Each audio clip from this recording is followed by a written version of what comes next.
Have you ever felt it? That quiet, persistent sense that you are living a life that was written for you but not by you. A feeling that despite checking all the boxes of success, a profound part of your soul remains untouched, unexpressed, and achingly silent. This is no accident. It is the great spell of the societal matrix, a performance you were cast in before you ever learned to speak. This message is a frequency, a key to unlock the gilded cage you may not even realize you're in.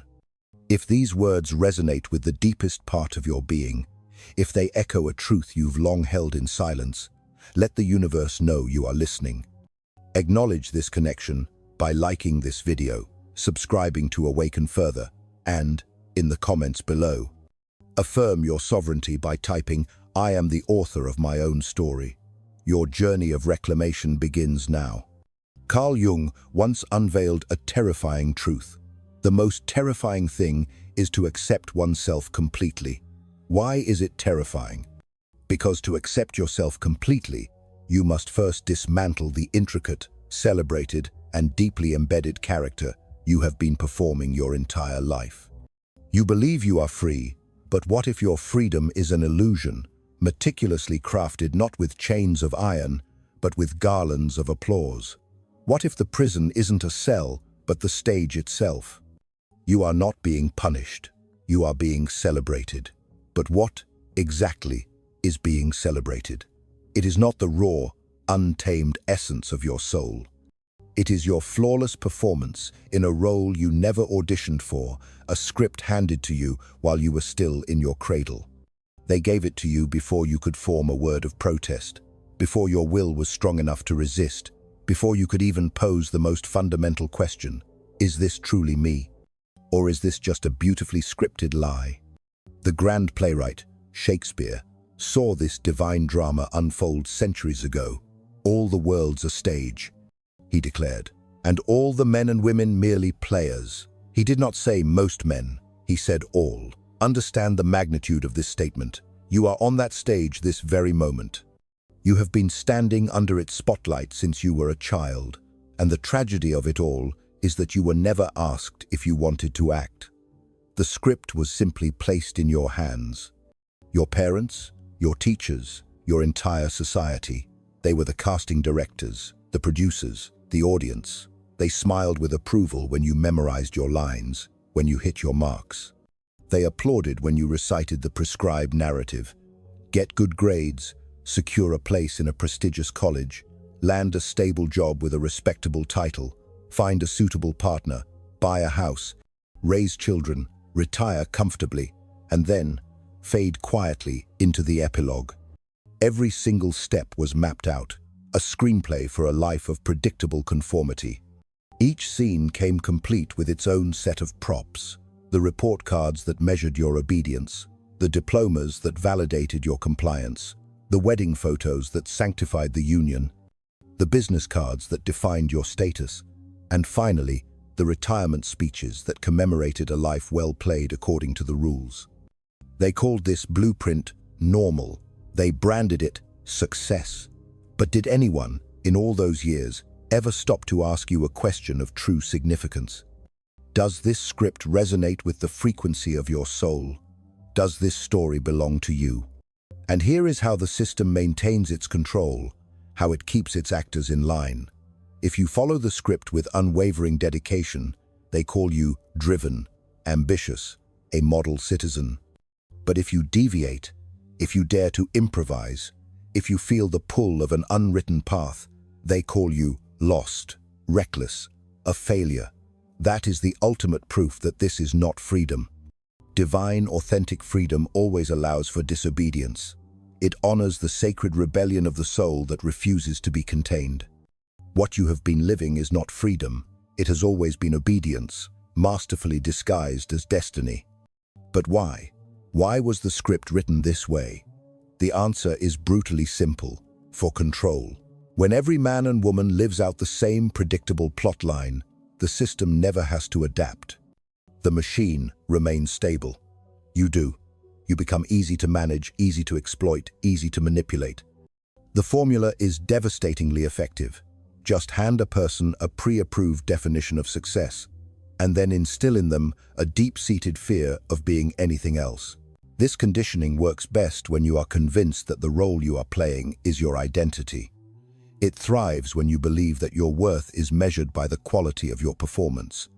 It solidifies its grip when the thought of stopping the act, of walking off the stage, feels like disappearing altogether.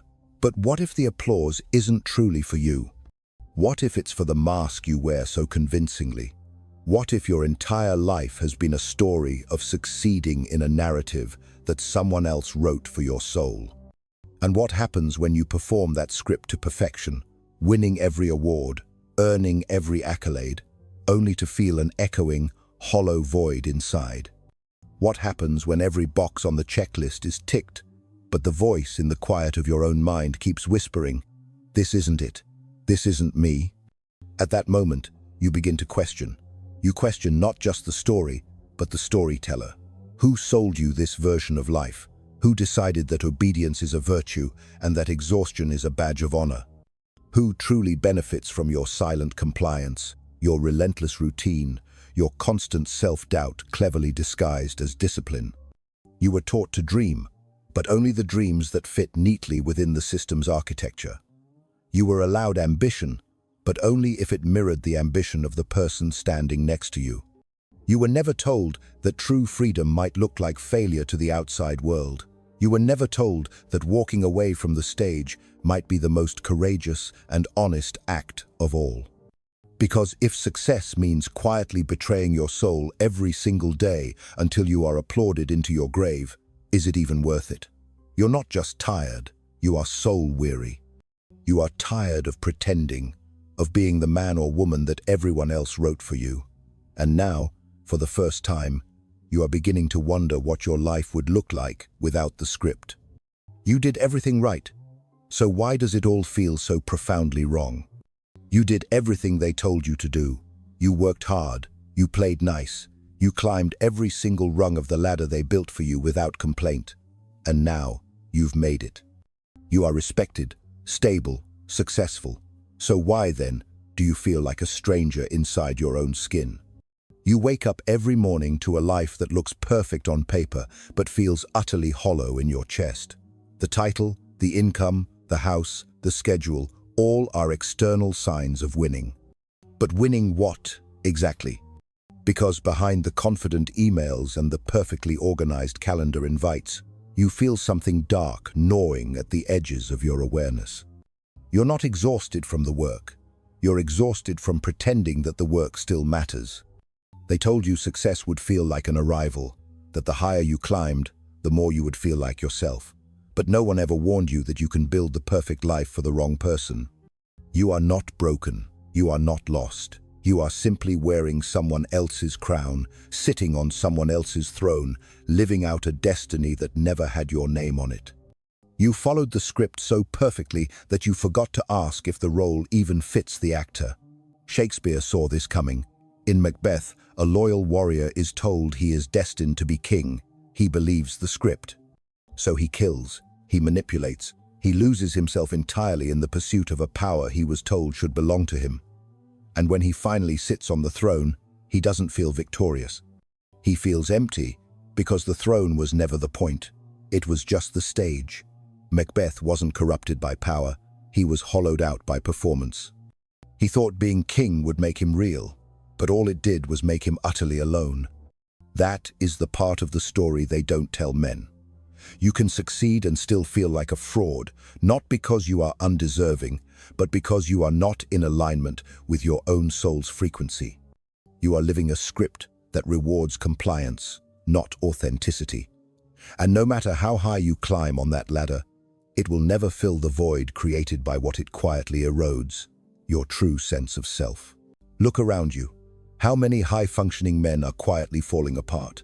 How many executives can't sleep without a bottle of whiskey or a prescription? How many leaders feel like actors waiting for the final curtain to fall? They are not weak. They are not failing. They are simply out of sync with the story they are living. Because there is a profound difference between being good at the game and belonging in it. You might be winning, but is this the war you ever truly meant to fight? The truth is brutal. You were trained to serve a system, not yourself. You were conditioned to chase symbols, not meaning.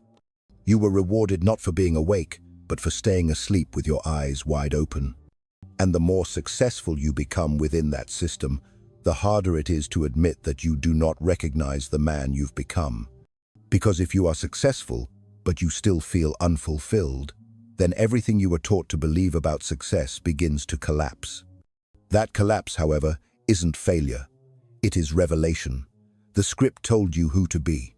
Shakespeare shows us what happens when a man becomes his role instead of becoming himself. Macbeth gained everything but lost the one thing he couldn't fake, his soul. And maybe that is the question you have been avoiding. Not, am I successful? But, successful at what cost? What did you bury to become the person they applauded? What part of your wild, untamed spirit did you silence to wear the crown without it shaking? You thought you were building a legacy, but perhaps you were just constructing a very elegant prison. And the scariest part? You can't leave the role now without letting the entire illusion collapse, because people don't love who you are. They love the performance of who you are. You are the perfect man in a life that was never truly yours. So what happens next? You thought you chose this life, the job, the house, the status, the path. But what if you didn't? What if it was all pre-written, and you just memorized your lines so well that you forgot to notice? Success isn't something you chase. It's something you were taught to desire before you even had a language for it. Before you understood who you were told who you should be. And from that moment forward, you stopped becoming you. You started performing. It didn't begin with ambition. It began with obedience. You got a gold star in first grade because you followed instructions. You earned praise in high school because you played the part of the good son. You gained respect in your 20s because you buried your chaos beneath a veneer of productivity. You were never rewarded for asking who you are. You were rewarded for acting like someone the system could use. And the better you played that role, the more they applauded, not because they loved you, but because they recognized their script being obeyed. The system doesn't need to imprison you. It just needs to give you a costume, a goal, and a spotlight. And it knows exactly what bait to use: masculinity. Touch a man's pride, and you can make him do anything. In Othello, Shakespeare shows us this trap. A man of honor, a respected general, is manipulated into murder.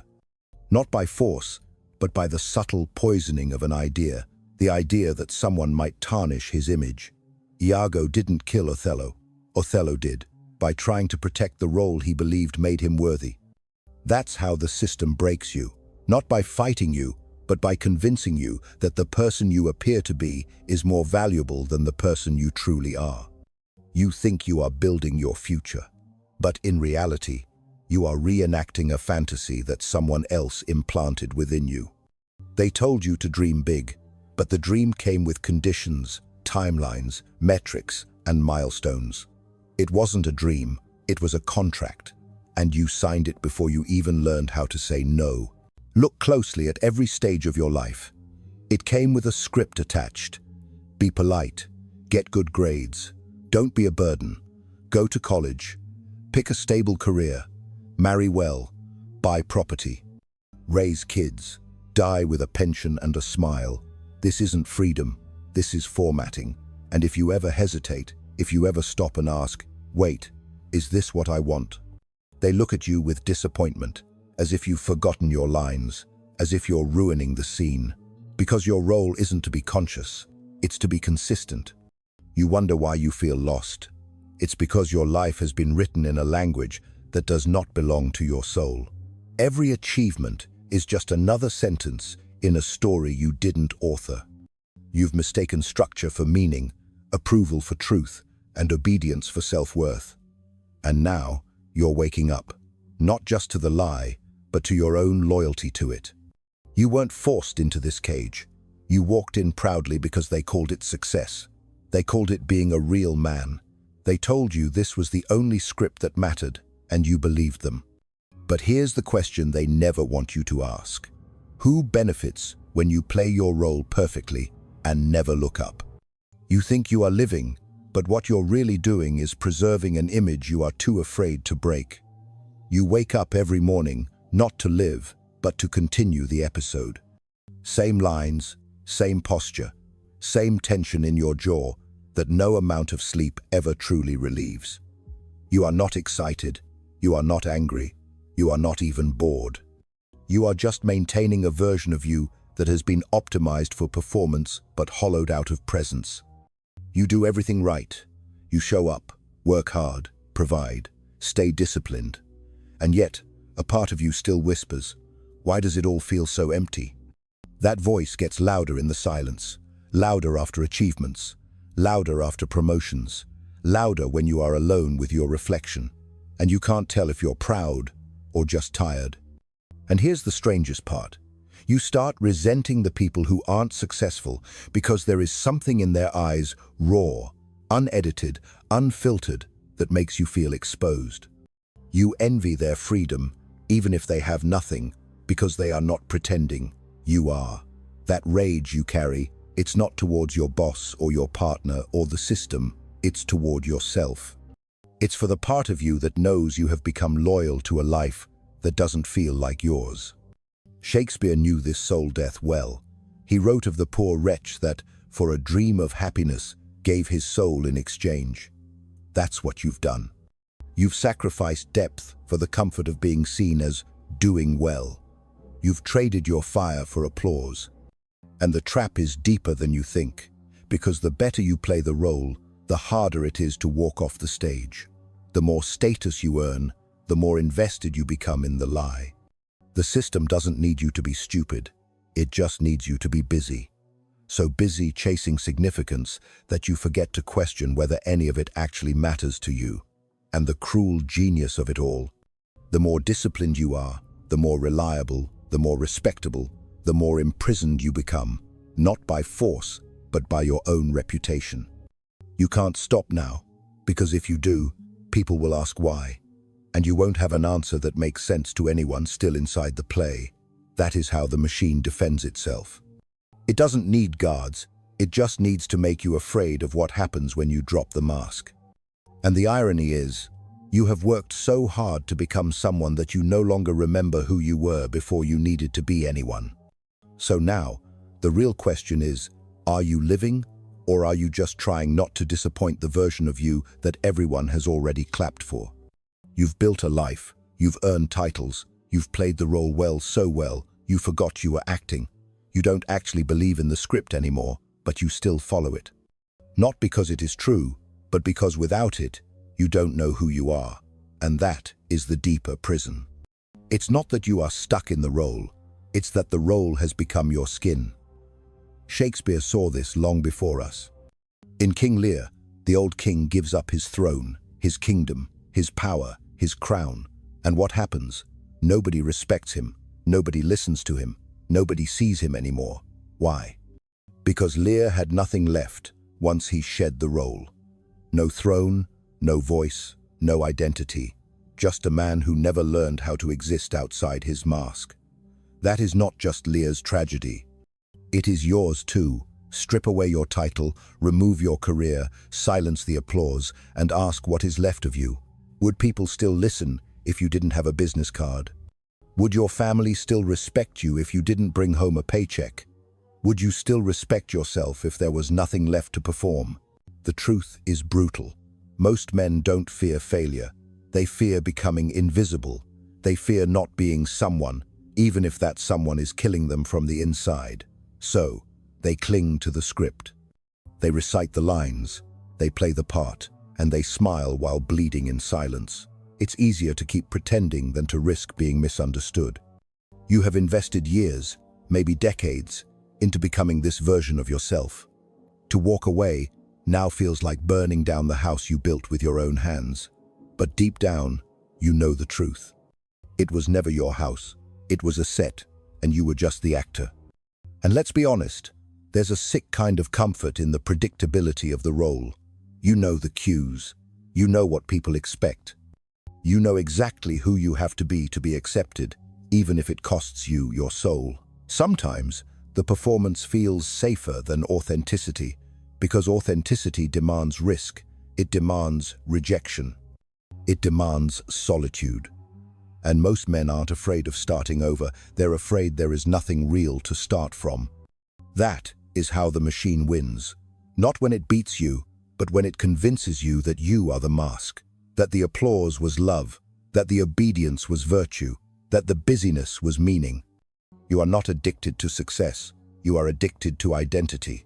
And until you are willing to lose who you were told to be, you will never meet who you really are. So ask yourself, if the role no longer fits, but you still keep playing, who exactly are you performing for? The most dangerous cage is the one you decorate yourself.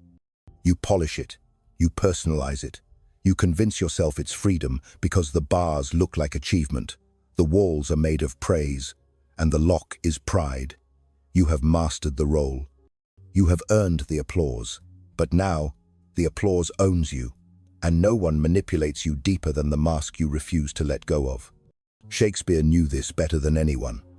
In Hamlet, the question isn't just life or death, it's realness or role, to be or not to be, to exist as a soul or to continue as a character, to live from the inside out or to perform until the curtain falls. The tragedy of Hamlet wasn't just indecision, it was that he knew too much to keep pretending, but feared too much to break free. That is the same edge you are standing on right now. You feel it in the silence, in the nights you can't sleep, in the moments when the world applauds and you feel absolutely nothing because you are not even sure who they are clapping for anymore. But here is the truth that no one tells you. You don't need a new role. You don't need a better mask. You don't even need to find yourself. You need to stop lying not to the world, but to yourself. You already know this isn't working. You already know the script is hollow. You already know that success, this version of it, was never written for your soul. So what now? You stop. You drop the act, even if no one else is ready. Even if the audience is still watching, still cheering, still expecting, because the first step to truth is silence. Not a grand announcement, not a rebrand, just a quiet refusal to continue being who you're not. And that starts with one question. What am I living for?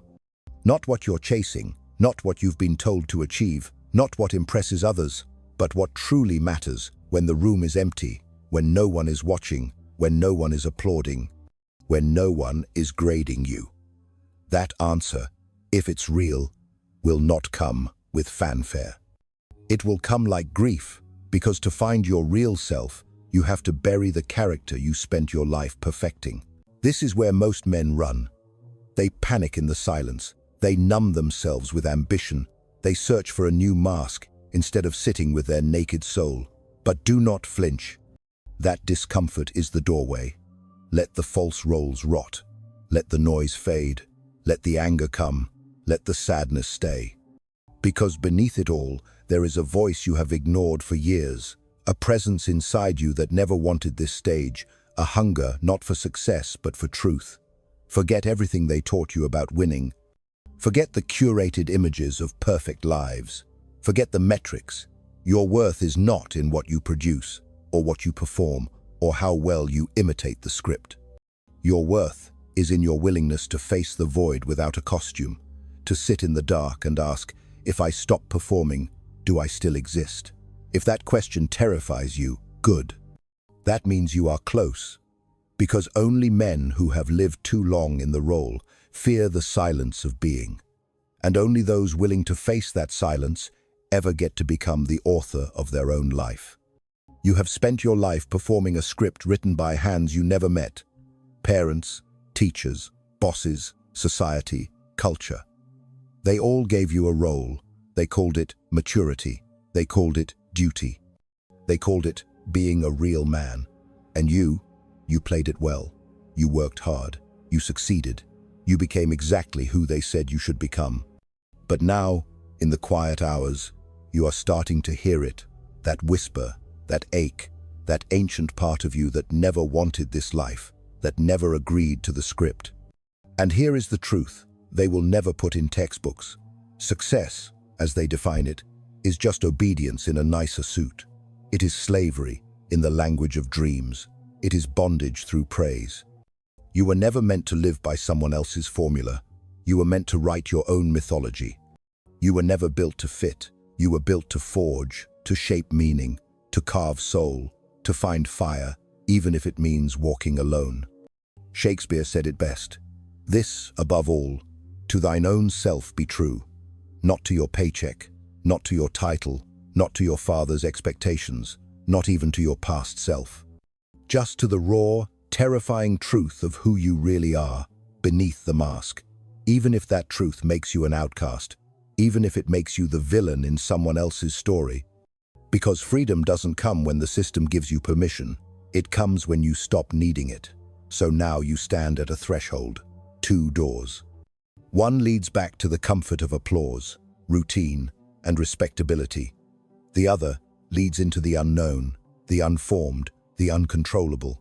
The story that you write as you walk it. Most men never take that second door. They make peace with the lie. They decorate the cage. They tell themselves this is just how life is. But you are here because something in you refuses to go numb. Something ancient, something sacred, something dangerous. Not reckless, not chaotic, but uncontrollable by design. You don't need a bigger goal. You don't need a smarter plan. You need a different question. What burns in me that I have silenced to survive? That is your beginning. Not a 5-year strategy, not a vision board, just a sacred refusal to live one more day as someone else's projection. Let the old version die. Let the applause fade. Let the shoulds rot in the corner. The world doesn't need another well-behaved success story. It needs men who have faced the abyss of identity and walked out without a mask.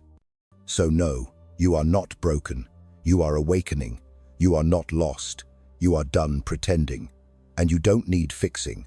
You need a pen. Because here is what they won't tell you. The moment you stop playing the role, you stop being controlled. And that is what they fear most. Think Mate leaves you with this. The most dangerous man in the system isn't the rebel. It's the one who no longer needs a role to know his worth.